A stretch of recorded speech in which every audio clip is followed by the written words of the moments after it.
Welcome to the Becoming Superhuman podcast, where we interview extraordinary people to bring you the skills and strategies to overcome the impossible.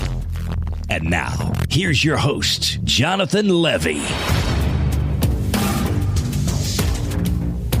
This episode is brought to you by the Become a Super Learner Masterclass. Now, I've been telling you guys about the Masterclass for a few weeks now, so I'm actually just going to take a step back and let a good friend of mine tell you guys about his opinion on the Masterclass.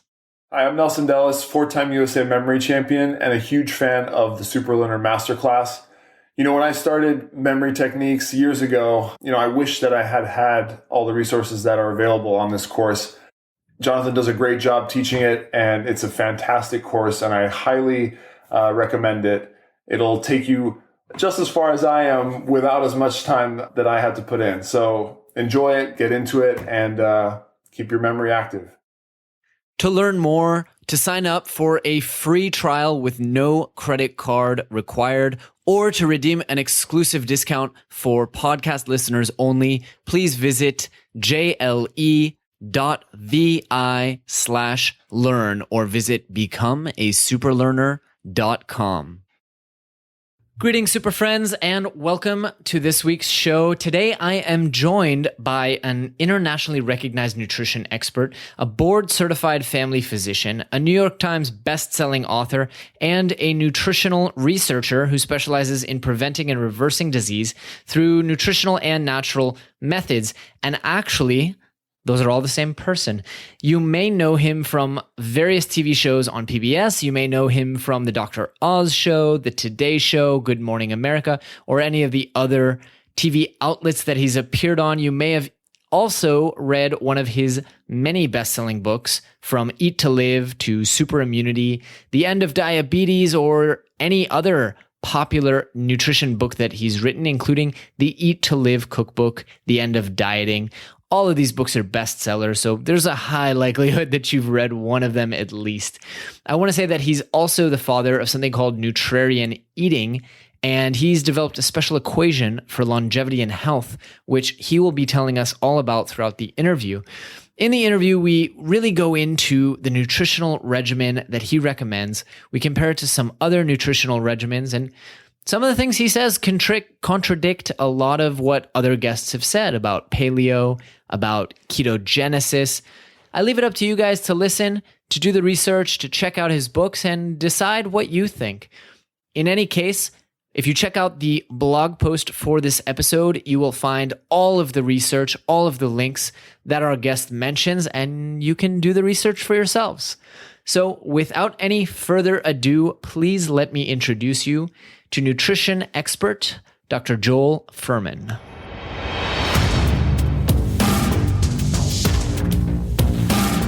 Dr. Fuhrman, welcome to the show. I'm so excited to have you here today. Thank you so much for making the time.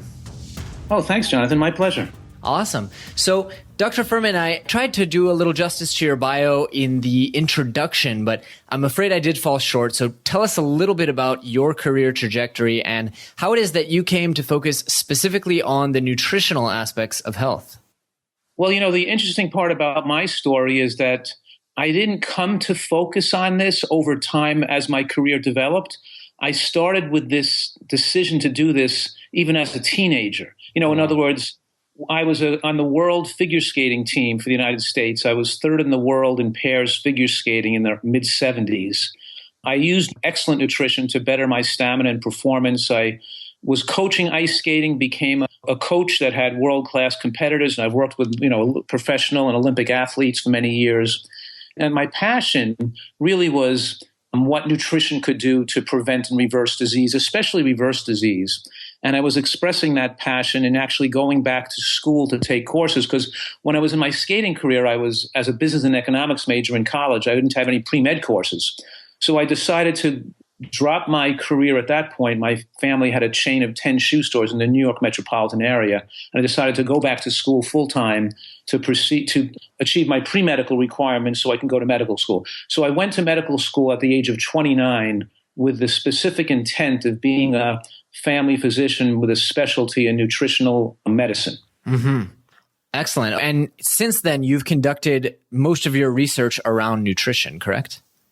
That's right. I mean, I had 25 years in clinical practice in the field of nutritional medicine.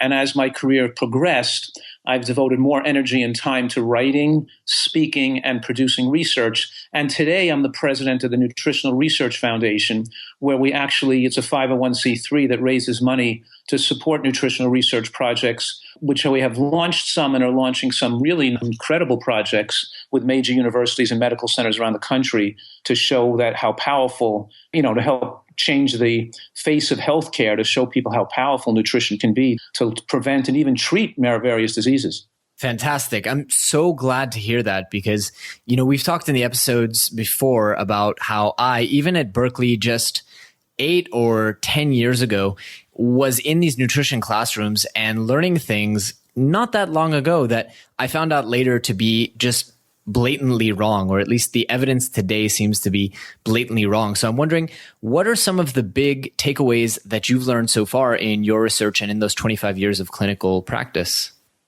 Oh, wow. I mean, that's like a story of a book, that question you just asked me. But well, according to your bio, it's the story of 4 or 5 books. Yeah. I've written 8 books, and I have my 9th book coming out this March 2016 called The End of Heart Disease. So wow. And, just to mention, which has been a very exciting part of my life, is that I've had 3 successful PBS television shows here in the States. And I'm saying successful not only because they've raised money to help sustain PBS, but also because literally millions of people's lives have been changed as a result of those shows on nutritional education.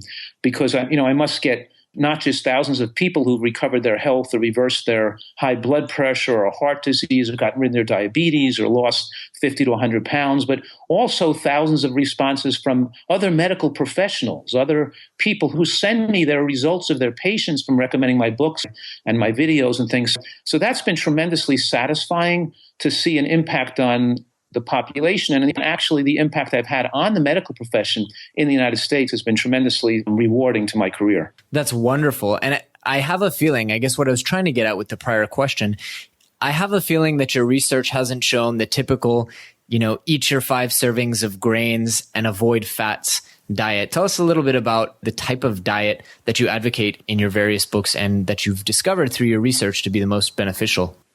Sure. And I gave it a name. I call the diet style I recommend a Nutritarian diet. I coined that word Nutritarian to represent a diet that's healthful and rich in nutrients, because there's no other name that really, and I didn't want to use you call it a person's name like a Dr. Smith diet or a Dr. Fuhrman diet, because it's not solely of my design. People have been eating healthy for years and years. I just wanted to give a descriptive term. So I used the word Nutritarian diet, and it has 4 primary features. Let me just describe the primary features. The first feature is that it's nutrient dense, meaning that it has a high nutrient level, nutrient per calorie.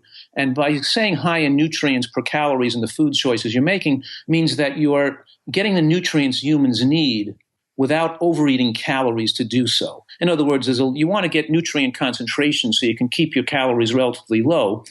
And one of my strongest contributions to the world of nutritional science is my experience and the studies I've published and the information I've taught, showing that as a person increases the nutritional quality of their diet, especially with more antioxidants and phytochemicals, and as they get a food with a higher nutrient quality, it mitigates their desire to overeat through many mechanisms.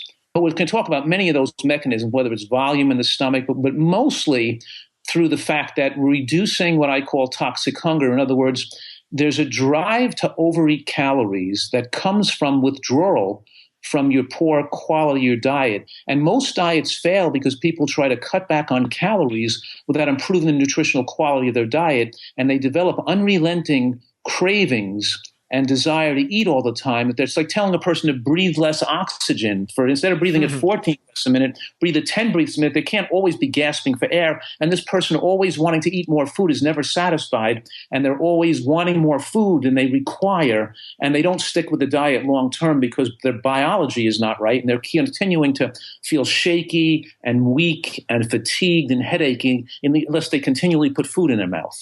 So the idea that you can obliterate toxic hunger, remove the cravings that lead to food addictions, and correct cravings and addictive behavior by focusing on nutrient quality is one of my major contributions, I think, to the field of nutritional science. So getting back to that first principle is, which I often use that equation, H equals N over C, just to physically represent it visually, that your healthy life expectancy is proportional to the nutrient per calorie density of your diet throughout life.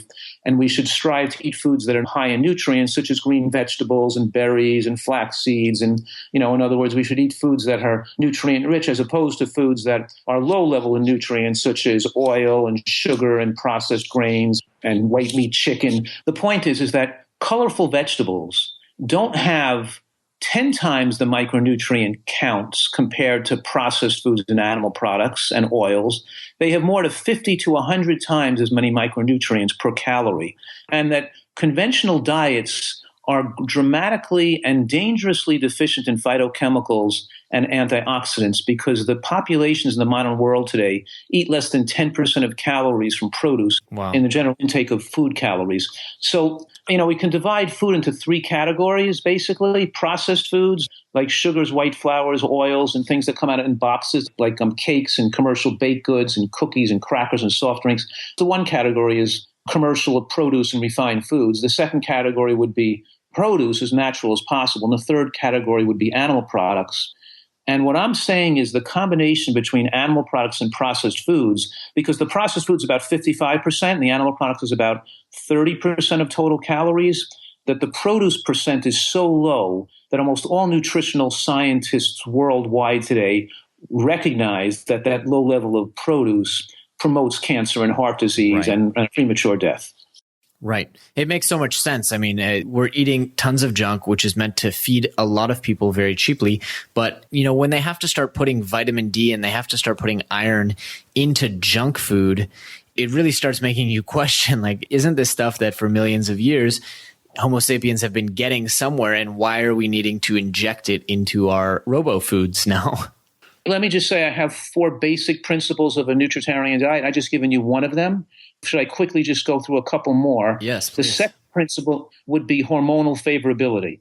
And it means that you don't want to eat foods that promote excess hormones that could drive cancer, cell proliferation, excess growth, or shorten people's lifespan, especially when we drive up insulin and insulin-like growth factor 1 or IGF-1, because both those hormones in foods that drive up insulin and IGF-1 also drive up mTOR, which causes cellular replication and promotes cancer and increased cellular aging. As many of your listeners may know, the foods that promote insulin are predominantly high glycemic carbohydrates. And aside from white potato, it's mostly the processed carbohydrates that wouldn't be seen in nature, such as white bread and white pasta and sugar and other concentrated sweets like maple syrup, honey, and apple juice and, concentrated sweets. But we have to recognize that animal products and animal protein in particular, not animal fat, but animal protein, is the primary driver of IGF-1 or insulin-like growth factor 1. And we now have various studies on long-term people eating diets higher in protein and lower in protein, measuring IGF-1 levels on various protein intake levels and the amount of cancer we get from those high protein levels. So the second principle is that we have to keep our consumption of animal products below a certain percent in our diet so as not to drive IGF-1 into unfavorable ranges that are cancer promoting, not to drive and eat enough animal fat that would promote estrogen and testosterone to unfavorable levels, and not to eat processed grains or so much processed carbohydrate that would drive insulin into unfavorable levels, because these hormones, these high glycemic foods that push up insulin, even though they only stay in the bloodstream for a couple of hours, the high level of insulin that's promoted as a result of a high glycemic food can stay in the bloodstream elevated for many more hours than the glucose itself stays elevated. So that's the second principle, is having favorable hormone levels. The third principle is what I call CNA, or comprehensive nutrient adequacy. And that means what you started to refer to earlier. And that is not to be missing any things humans need in the right amounts. And in that same category, we're talking about not getting excess that could be harmful. And some supplemental ingredients give people dangerous excesses of things that could be harmful, such as taking folic acid, which is synthetic made from petroleum that drives cellular replication and promotes breast cancer and prostate cancer, or taking excessive amounts of vitamin D or excessive amounts of iron, all have pro-oxidation effects that could shorten lifespan. So even though we want to make sure that humans have all the nutrients we need, we don't want to just eat a lot of broccoli and kale and wild blueberries, because if we're eating a lot of broccoli and kale and wild blueberries, we're going to be low in vitamin K2 and low in vitamin D and low in B12 and low in zinc and low. We're still going to have some things we're low in, and we want to hit those optimal levels of those nutrients that your diet may not achieve that optimally favorable level of. And the last principle, which I just could mention briefly, which nobody could disagree with, is that we want to avoid things that are toxic or contain carcinogens or infectious agents that might be harmful to people. So we don't want to eat contaminated foods. In other words, things that have toxic or carcinogens. And a lot of the foods people eat do have toxins or carcinogens. The most one that's easily recognizable might be the mercury in swordfish, or the dioxin or PCBs in farm-raised salmon. So they're talking about avoiding things that we know are known detrimental to humans as well. Interesting. Okay, so I have a lot of follow-up questions on that. The first is, it seems that every nutrition expert that we've had on the show agrees with so many of these principles, primarily that we need to be reducing sugar and kind of high glycemic index, high glycemic load foods. So I wonder where you fall on the fruit spectrum, because fruits are very dense in minerals and vitamins, but they also come with a huge caloric load, and specifically a pretty high load on insulin and blood sugar. Well, I mean, certainly I think that people should be eating fruit, and they're linked to longevity and decreased rates of cancer, and they're not generally high glycemic. Let me give you an example. And we're talking about a reasonable amount of fruit. Not recommending people eat a fruitarian diet or a raw food, fruit-based diet and eat most of your diet from fruit. We're talking about having a fruit, 1 or 2 fruits with a meal, right, because you have the glycemic effect of the meal. You're not eating an all-fruit meal, which lessens the whole glycemic effect. Let me give you an example. Most fruits run between 5 and 8 on the glycemic index, whereas something like white potato and white flour run around 25 to 30. So we're talking about fruits have a much lower glycemic effect, and the fiber and bioflavonoids and phenols blocks the intake of glucose and the speed at which enters the bloodstream. In other words, even berries, which are relatively low in sugar and probably the most anti-cancer fruits you can eat, they have such a high level of polyphenols and anthocyanins that they actually promote the growth of bacteria in the gut that slow the absorption of glucose, not only from the berries themselves, but from other foods that have more glycemic effects in the same meal. Wow. So you don't get the same effect on the glycemic effect in the bloodstream or the response on insulin response because of how slow the sugars are fed into the bloodstream when you eat things like blueberries, strawberries, a plum, cherries, things like that, because the polyphenols and fibers are so high. Nevertheless, I don't recommend fruit juice or eating, and I want people to watch the amount of dates and dried fruit they're eating and not overdo the fruit. Absolutely. So does that mean you would kind of shy away from a more ketogenic diet? I know ketogenesis, especially in the kind of brain optimization niche, has become very trendy, and people are talking about, going keto and limiting carbs to the absolute minimum. What are your thoughts on that? Well, I basically think that that's a dangerous way to eat. And I think it's okay for people to have a hypothesis and to have theories. And it's okay for people to write about their theories and to promote the reasons why they support it. But then we have to say, well, that's a theory, and now let's look at the evidence and see what the evidence shows long term, keeping in mind that death and cancer can cause 15 to 20 years to start to see the data to be effective. So we can't look at a study of 1 or 2 or 3 years to see whether a diet style is healthy. We could look at some parameters like cholesterol and metabolic markers, but it really takes time to see the overall effects of the diet. And so at this point in human history, I think that theory has been disproven to be safe. It's been shown to be unsafe. And I can just mention out of the, let's say, many hundreds of studies that have been done on it, let's just mention 3 of the largest studies done right now so we could see what the data shows. You know what I mean? Mm-hmm. Just to get a rough idea of what the information shows. So let's say, it started out in 2010. There was a study, I think it followed 84,000 women and 44,000 men over a more than 20-year period. That showed that people who followed that diet over that long period of time had an overall 43% increased risk of death over the more than 20-year period for those many thousands of people. Then in 2012, another study was published that followed 44,000 women only for more than 20 years, and it ratcheted them into how closely they adhered to that high animal product, lower carbohydrate, ketone-generating diet on a 1 to 20 scale. And they found that people who adhered, as they adhered more closely to that type of diet, their death rate increased dramatically, so much so that if they were in the top sphere, or the top fifth of people who followed that diet that closely, they had a 60% increased risk of death over that 20-year period compared to people who had a more vegetable, lower animal product consumptions. So a significant increased risk of death. And then in 2014, another study came out following 6,000 people on what they considered a high protein, low carbohydrate diet. And they had a 75% increased mortality. And they took people between the ages of 50 and 65, followed them for 18 years.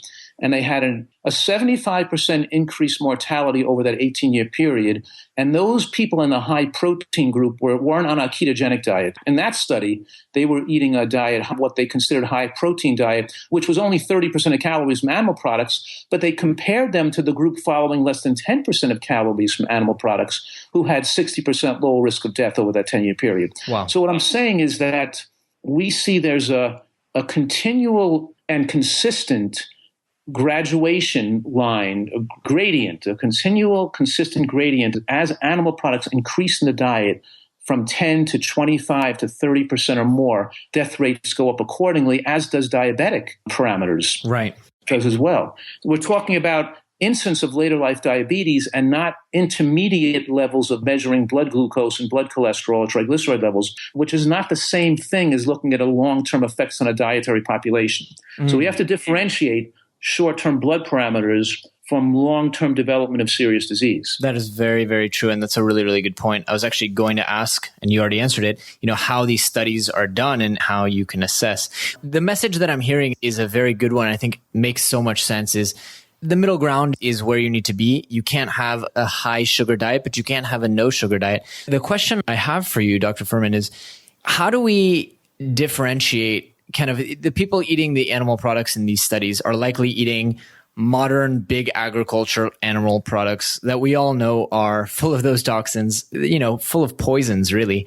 How do we differentiate the effect of that versus the effect of eating an animal product, which is really to say, in a perfect world where we were all eating completely natural, healthy animals that were grass-fed and all of that, do you think the same effects would apply and the same kind of major downsides and risk of death would apply?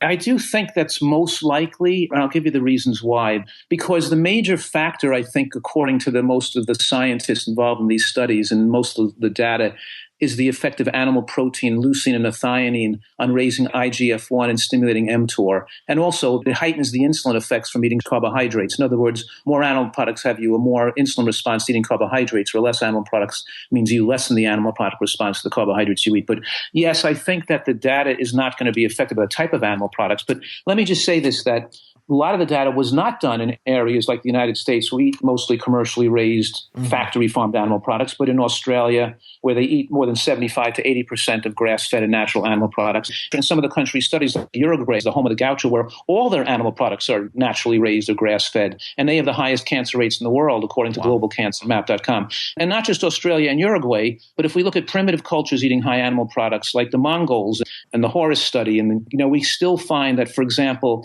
looking at more ancient peoples, we found that those people who eat more animal products, you see a higher degree of heart disease compared to the Mongols, compared to other parts of China, with more atherosclerosis of advancing degree. We see more nervous disorder, nephrosclerosis, arcus senilis, which is cholesterol deposits in the eye. In other words, we don't just have the data from America. We have the data from around the world, and we have data from various points in human history, and we see the same thing. And what I'm saying to you right now is that I would say more than 95% of nutritional scientists worldwide agree on these three basic principles. And that is one, and I know that a lot of them are agreeing on at least the two, maybe the third one, not so much in the paleo community, but the first two I think we all agree on, is that processed foods and processed carbohydrates have a biological effect that's not normal for human species, except keep in mind that the paleo community, and I could be wrong on this, but still seems to be recommending processed oils as being natural, which they're not. They're a processed food. And we could talk about the biological differences between eating nuts and seeds and sesame seeds and flax seeds and coconut and walnuts compared to eating the oil derived from those foods, which I see as a processed foods that changes the affect the body's biology and how it handles it. But nevertheless, so let me get to those three basics. One, we all agree we have to eat more produce because to have lower cancer rates and a slimmer waistline and have longer health. Number two, we all agree that we have to reduce the amount of animal products that we are eating presently because the present consumption of animal products of every single meal in America at a rate of 30% of total calories is much higher than what's ideal for the human species. And keeping that 30% figure is what was shown in these studies as being the high level that's dangerous. Also, that some paleo advocates have advocated 50 to 75% of intake from animal products, which we know is exceedingly dangerous and perhaps even irresponsible, or you could say malpractice, dangerous advice. The last principle is obvious. The first one is more fruits and vegetables. The second one is less animal products. And the third one is not eating processed sugars and highly glycemic carbohydrates. I think that we know that some people have looked at studies and say, well, look at this. The fat's not so bad because they've eaten more processed carbohydrates in place and things even got worse. And and we're finding out that these refined carbohydrates may even be worse than animal products. But it doesn't make animal products good because processed carbohydrates are worse. You follow me? Sure. And the last thing is, I know from my own personal experience that some people who read or hear this information, they're still tricked by thinking they're giving their kids fruit, grape juice, and they're giving their kids jelly and honey and natural. And like a person pulls out a loaf of bread and said, it's whole grain. And I'm saying, first of all, it says wheat flour. It's not whole grain, number one. Second of all, the degree of flour is ground to such a fine degree, like a pastry flour, that it's still high glycemic, number two. In other words, look at the third ingredient. The third ingredient is a form of sugar in the product. In other words, people still don't have the right information even to make the right choices, that it's not just eating whole grains. It's also that the whole grains themselves shouldn't be overly ground. They should be as intact as possible or sprouted and not made to be consumed in their lower glycemic forms as well. Sure. So you actually do advocate for eating grains and things like that. I don't think it's necessary for people to exclude grains from their diet. I think that intact whole grains, quinoa, wild rices, wheat berries, things that are eaten in a conservative form, mostly water cooked and not burnt or formed acrylamides or overcooked or made into crackers or baked. So I think that those foods can be eaten as part of a healthy diet, yes, but not as the major source of calories, of course. Right. So where does kind of gluten fit in, and is that a concern? I'm not saying that would be the right things for all people to eat. There's a certain class of people that might be sensitive to those foods. Sure. So for the majority of the population, as far as you're concerned, gluten shouldn't be a major concern. Correct. Fair enough. You actually touched on a point that I wanted to ask, which is, what is the role of nutritional variability? I mean, we all have a different gut flora. We have different blood types. We have different genetic makeups. I mean, is good nutrition across the board, or do different people have different needs? Well, both those things are true, what you just said. I mean, in other words, good nutrition is good nutrition across the board. But if you fine-tune these guidelines I've been giving over the last half hour, let's say, there are individual differences that necessitate some mild differences from person to person, like we just mentioned with gluten. But some people need more B12. Some people are very poor generators of omega-3 fatty acids like EPA and DHA. Like we did a recent study where and I'm saying we did, I was involved with the study, but not as a co-investigator. But in any case, they followed 166 vegans and they tracked their omega-3, EPA and DHA and omega-3 index, finding out that about 60% were marginally insufficient and about 30% were dramatically deficient or insufficient in omega-3. But the interesting part of the study was that those people that were deficient didn't correlate with the amount of short-chain ALA or from flax seeds and walnuts and green vegetables. In other words, people trying to take more ALA so the body can fabricate its own EPA and DHA didn't necessarily work, suggesting that the differences were more genetically determined as opposed to being dietarily determined. So yes, there's a strong difference in the amount of, let's say, EPA and DHA, or especially DHA that's converted by our own conversion enzymes from person to person. And some people need higher levels of DHA supplements or a low level, and some people may need none. However, when we supplemented those people and continued the study, we found that almost every person that was deficient was able to become sufficient with a low-dose supplement of about 200 milligrams a day. Some people didn't need 3, 4, or 5 grams of fish oil a day. A small dose of 150 to 200 was sufficient to make those people that were taking none back to sufficiency. But the point I'm making here is even some people having no EPA and DHA had sufficient levels. So there are some individual differences there. Sure. B12 absorption can vary dramatically from person to person. We know that people can have decreased assimilation of certain nutrients, and iron levels can vary considerably from person to person, their ability to utilize iron. So there's certain things we have to watch for. Vitamin D can vary considerably, not just based on skin coloration and exposure to the sun, but also on genetic factors in converting vitamin D. So things like that can vary. But let me say this, even those people who don't thrive, let's say, on a vegan diet, and even those people who require a little higher amount of animal product in their diet than another person who may thrive with a vegan diet, even they should restrict their animal product consumption and only consume a small amount, because you're not going to have a person needing 30%, 20%, 40%, or 80% animal product in their diet to thrive. Even the people that require some, with a well-designed diet, with a consumption of nuts and seeds and beans, and with all their other sources and greens, other sources of proteins in their diet, can get by with a lesser amount of animal product rather than a larger amount. So I'm saying there's a limited variance between person to person. It doesn't mean that some people are high meat eating people and other people are vegan and some people are going to do healthier. So it's still going to be unhealthy for every person to eat a diet where the majority of calories come from animal products. Okay. So I'm still trying to come to terms as, someone who's been so diehard paleo for the last almost 2 years now. I'm trying to come to terms with the limiting meat consumption. I'm happy that you said it's, around 10% of calories from meat consumption, correct? That's correct. I mean, that affords me some sardines once in a while, an occasional steak. It's just not every meal is coming from animal protein or animal sources. That's correct. And keep in mind that I'm saying within that, like there's genetic differences we're talking about here, where some people might be eating a diet style that would be 10 to 15% or 10 to 20%. That would be preventative, but wouldn't be maximal and wouldn't give them disease reversal. They'd have to drop below 10%. And some individuals may have to drop below 5% to get disease reversal, to melt away atherosclerosis, to drop their weight, in order to have maximal anti-cancer effects. So within that range of the low numbers, with that 0 to 15%, in that range, there's probably genetic differences that some people are going to require a diet that's maybe more restrictive than others. But that said, I think that for general population guidelines, we should see animal products like a condiment where you don't eat it at every meal. If you have it one day, you probably could do a day without it the next day, or you're using it as a flavoring and it's just a few ounces a day, is probably ideal to maximize longevity in a general population. Fair enough. And, I noticed you don't differentiate between animal products such as dairy and eggs versus animal products such as animal meat. Is there kind of a hierarchy there and a preference of what should and should not be eaten? Well, that's a tough question. And the reason why that's a tough question has to do with the pollution in the modern world. Like even polar bears are becoming sterile due to PCBs and dioxins in the seals in, the Antarctica. We're talking about that. What I'm saying right now, even wild fish is not completely free of pollutants.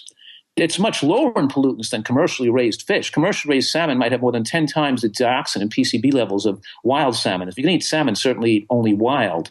But that's why I'm saying when you eat a smaller amount, you're going to benefit in many ways, and you're not going to exceed the levels of toxins and pollutants that you would if you ate the higher amounts as well.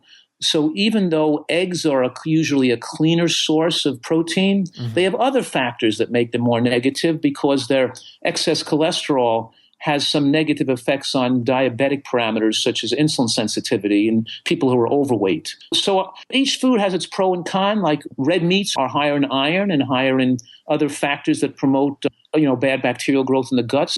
And dairy promotes IGF-1 even more because it has that balance of amino acid that makes it so growth promoting, and it stimulates mTOR. So I think it's just simpler. Instead of me going into, one animal product is a little better than this feature, but another animal product is better on that feature. And I'm just saying, well, let's just it's just simpler to eat them minimally and to keep them as clean as possible, as natural as possible. And don't eat just one type. If you're going to eat some, even though you're eating low amounts, vary it a little bit so you're not getting just one repeated of one toxin, let's say, and also keep it to relatively low levels in your diet. Fair enough. All right. I'm trying to wrap my head around this. I think I might miss bacon and steaks, But yeah, I'm warming to the idea. I mean, you had me with the common sense of eating more produce is something that every single guest we've talked to has said that, whether they're talking about ketogenic diets, paleo diets, or otherwise. That seems to be the common thread. And then everything above that seems to be details. Dr. Fuhrman, I wanted to ask you to give us a little bit of a tour because you have written 8 books. I'm not sure where to tell our audience to start if they want to learn more. So tell us a little bit about each of your books and, why it is that the message is spread out over 8 different books and how they differ and where might be a good starting point. Yeah, well, certainly my best-selling book that I'm most known for is Eat to Live, which was published in, I think, 2004 and revised in 2011. So that's my best-selling book. It's a general weight loss and health book that gives a lot of information. Since that time, I've written a book called The End of Dieting, which is more updated with even more modern research about dieting. And I'm trying to give people more information about the emotional side of overeating and how that emotional and why people fail on diets, and marry together my science about food addiction, how to remove food addictions, how it intertwines with people's emotional addictive type behaviors to help them better adhere to a healthy diet for the rest of their life and not bounce from various fads and, on losing and gain their weight back. So those books, The End of Dieting, Eat to Live, general population of overweight people looking to lose weight, looking to stay on a diet and trying to get them consistent with getting benefits and maintaining those benefits the rest of their life. And then I wrote some other books called Super Immunity, which discusses really, I wanted to call that book, something about not getting cancer and winning cancer, but it's really about super immunity is about those superfoods and how to design a diet to maximally protect against cancer. And it also gives more information about how to keep your immune system strong to not get infection and how to deal with autoimmune conditions. And that's one of my favorite books is Super Immunity. And then I wrote a book called The End of Diabetes, which narrows the diet down and makes it specific for diabetics to make it most diabetically favorable, but also it talks a lot about the dangers of using diabetic medication in conventional medical care and why that usually leads to bad outcomes. And even with a type 1, they overuse insulin instead of relying on diet to control their blood sugars. And the overuse of insulin is so deadly, increasing the risk of heart disease and cancer. So it doesn't just deal with type 2. With a type 2, it enables them to get totally well. And I have published a pilot study which showed that 90% of the type 2 diabetics were able to become non-diabetic following that program. But the point is that when people follow this program, the vast majority of diabetics are going to be not diabetic anymore. Wow. So that's The End of Diabetes. And then I have a book that's coming out in March of 2016 that I've been working on the last 2 years called The End of Heart Disease. And that's my biggest book. And it's my 9th book. And the reason it's so large is not because it has so much more information about nutrition. It's because it has so much information about conventional medical care and how the drugs lead to advancements, calcifications, arrhythmias, acceleration of cancer rates. It goes through all the negatives of conventional medical care. And that is an important part of the puzzle to motivate people to change their diet. Because when people falsely believe that a drug is their answer to lower their cholesterol, to lower their blood pressure, and to lower their blood glucose, and think they can take drugs as permission slips to eat unhealthy for the rest of their life, I'm making it very clear that in order to protect yourself against heart disease and to live a long life, you have to have a normal blood pressure without medication, and you have to have a normal cholesterol without medication, and you have to have a normal blood glucose without medication, and you have to have a normal body weight, a normal exercise tolerance, that unless you can achieve these healthy parameters normally, you're going to be at high risk. So is that where you would recommend people begin with the most recent book? If they're just overweight, looking to lose weight and diet, then The End of Dieting would be appropriate. If they're diabetic, The End of Diabetes. If they're certainly my most recent book, The End of Heart Disease, I really think that book is a must read by everybody because, 90% of America eventually gets on blood pressure medications. They may not be on it when they're 50, but by 65 or 70, they're on them. That all Americans on the American diet develop heart disease. And there's so much critical information I think people must read. So I really feel that that's a must-read book, The End of Heart Disease. Fantastic. And I want to point out to our audience, by the way, that by the time this episode comes out, it will actually be the first week of sales of The End of Heart Disease. So we will have a link to that in the podcast blog episode for everyone to check out. And Jonathan, I'm also an advocate of people eating nuts and seeds. And for example, I mean, most people aren't aware that studies that show that flax seeds, just a couple of tablespoons of seeds a day, lowers blood pressure, more than drugs, can lower blood pressure. I think it's 15 points compared to most drugs lowered about 10 points. Now, the study I just published in the American Journal of Lifestyle Medicine, which followed about 400 people following a Nutritarian diet, their average blood pressure drop was 26 millimeters mercury, which is more blood pressure drop than I think any study ever done. There's just dramatic drops in blood pressure. Whether they were on medication, whether they were on no medication, whether they stopped their medication, it still showed tremendous drop in blood pressure effects, so people wouldn't require blood pressure medications anymore. But what I'm saying right now is that flax seeds and chia seeds, these lignans have been shown dramatic effects against breast cancer too and prostate cancer. One study showed that women who had breast cancer followed for 10 years, eating a third of a milligram of lignin a day from seeds, had a 71% lower risk of mortality from cancer over that 10-year period. And 1 teaspoon of flax seeds gives you 7 milligrams compared to, and that study only showed a third of a milligram, and the people already had cancer. We know that something is more effective the earlier in the disease pathology process you take it, and these are people who already had cancer still show protective effects. But in any case, walnuts, pistachio nuts, I'm a strong advocate of people getting most of their fat from natural plant foods as opposed to using the oil from that food. So I'm not recommending walnut oil or flaxseed oil. I'm recommending flax seeds and walnuts instead.